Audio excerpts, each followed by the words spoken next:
প্রেমানন্দ মহারাজ তার একটি ভিডিওতে বলছে যে রাধা নামের গুরুত্ব বা রাধা নাম জপ করলে আমাদের জীবনে কি কি পরিবর্তন হতে পারে। তো তিনি বলছেন যেখানে আমরা রাধার ভাব করে রাধা নাম উচ্চারণ করি, সেখানে রা বলার সঙ্গে সঙ্গে কোটি কোটি জন্মের শুভ ও অশুভ দুই নষ্ট হয়ে যায়। আর যখন এই রা বড় করে উচ্চারণ করা হয় মানে রাধা, তখন এই রা বলার সঙ্গে সঙ্গে আমাদের আর গর্ভে যেতে হয় না। রা উচ্চারণ করার সঙ্গে সঙ্গে আমাদের আর গর্ভে যেতে হবে না। আমাদের জন্ম মৃত্যুর কষ্ট থেকে আমরা কিন্তু মুক্তি পেতে পারি। আর যখন এই ধা উচ্চারণ করা হয় মানে শুধু ধা রাধা, তখন অকাল মৃত্যু নষ্ট হয়। আর যখন এই ধা বড় করে আমরা উচ্চারণ করি রাধা, তখন এটি সর্বোচ্চ জ্ঞানের স্তর হয়ে ওঠে এবং জীবনমুক্ত অবস্থায় পৌঁছানো যায়।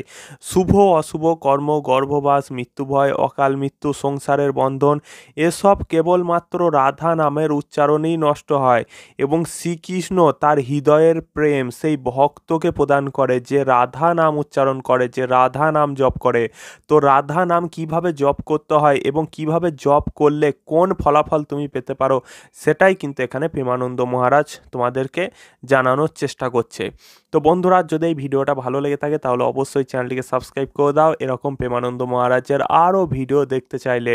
আর যারা প্রেমানন্দ মহারাজের ভিডিও বাংলায় শুনতে চাও তাহলে অবশ্যই এই চ্যানেলটিকে সাবস্ক্রাইব করে বেল আইকনটা অন করে রাখো। দেখা হবে পরের ভিডিওতে। রাধে রাধে।